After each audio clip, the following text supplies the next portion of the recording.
Hey guys, Pete from Leaders PT Training.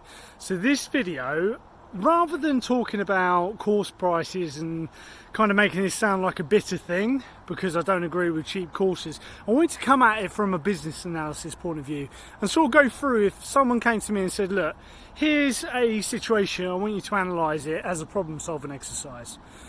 So if that was the case, what I'd do is I'd look at it and say, right, let's look at how people can actually make a difference. Let's look at how people can create good solutions to problems.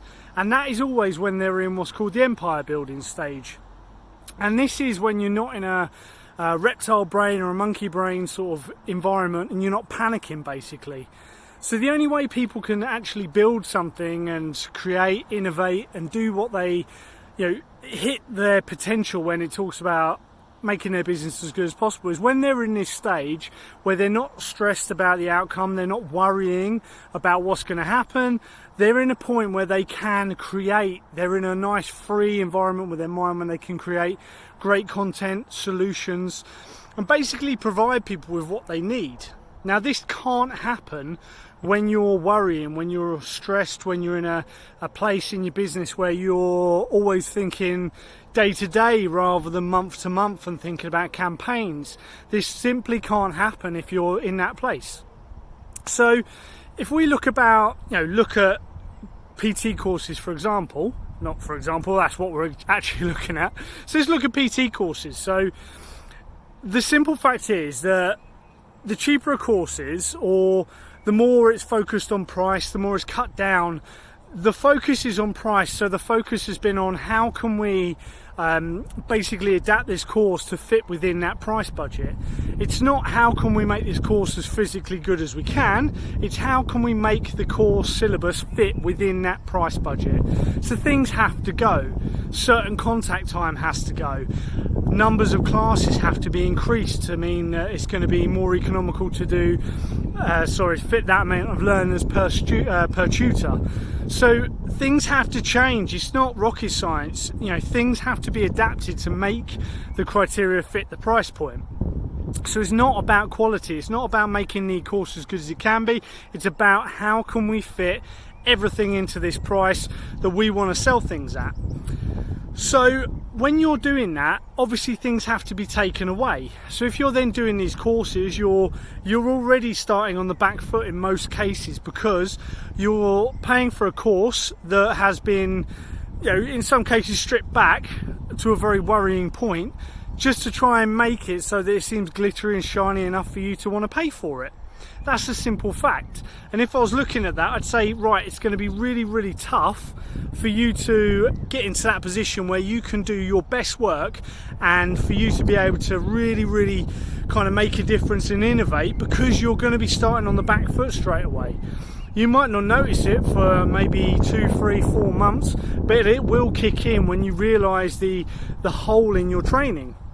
So if you kind of look at that, then it's very unsurprising that probably 2/3 of PTs will leave the industry within their first 2 years, if not a year, because it's just unsustainable to think that you can do great work, you can really sustain a business when you're paying for something that's been stripped back to fit a certain price mold rather than the quality mold.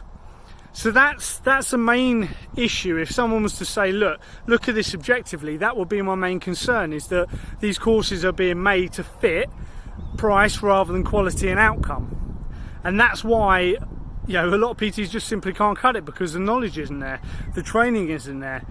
So that's going to be a major issue and a stumbling block of all these sort of cheap budget courses, and even to a certain degree if you're doing deals, because that's another gripe, if you like, of mine, is when you're doing discounts and you're saying, and everything about the course is focused on that price. And I think, well, okay, from my point of view, the course should represent how you're going to train people. It should really show the kind of education you're going to be giving. So I never do price as a leading thing, because I don't want to create PTs that have to compete on price, because that's the kind of thing we're trying to come away from. We're trying to avoid creating PTs that have to struggle and compete on price. We want PTs that go on quality. So, and I've said it before even, we're at a massive shift in my opinion where we've got so many PTs in the industry, and it is inevitable that a lot of them now have to fail, unfortunately, because for the industry to survive, there's going to have to be that clear cut between PTs that really get their business and they can push forward in a good way, and then there'll be the PTs that just have to survive, you know. And when you're talking about PTs, I'm not downplaying doing classes, but if you're trained to be a PT and you love PT, then you want to be doing personal training sessions. You don't want to be surviving on classes. The point is you survive on personal training.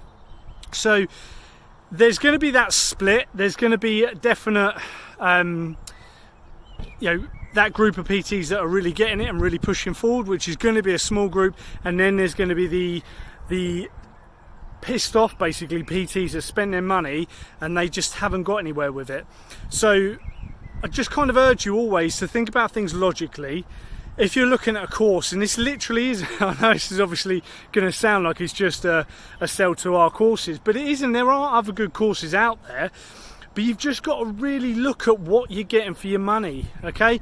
Because the tough part sometimes is trying to sort of tell people about a problem they don't know they've got yet, and then sort of seeing people 6 months down the line going, yeah, okay, I see what you meant now, and by that time it's too late.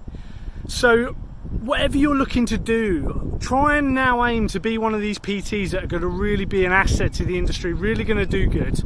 Find a course that resonates with what you believe in, what you actually want to do as a PT. How is it going to help you push forward?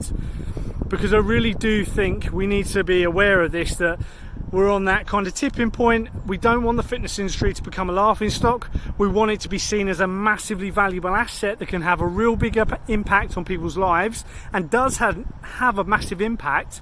And also my personal aim is that we can eventually take the pressure off the NHS by tackling lifestyle related illnesses head on. Because it's ridiculous there's not more link up between the fitness industry and the NHS, but I think one main reason there isn't is because there's too much inconsistency with the training, and there's too much inconsistency with the quality of PT. So, bit of a longer video than you're used to, but please bear that in mind. Please think about this when you're looking at PT courses. Think about it logically. Look at it as a problem like I just have. Get some details, try and understand what it is you're actually doing and what you're paying for. Have a great day, guys. Hope that's helped. As always, if you need any questions answered, please get in touch and I will try and help. Have a good one.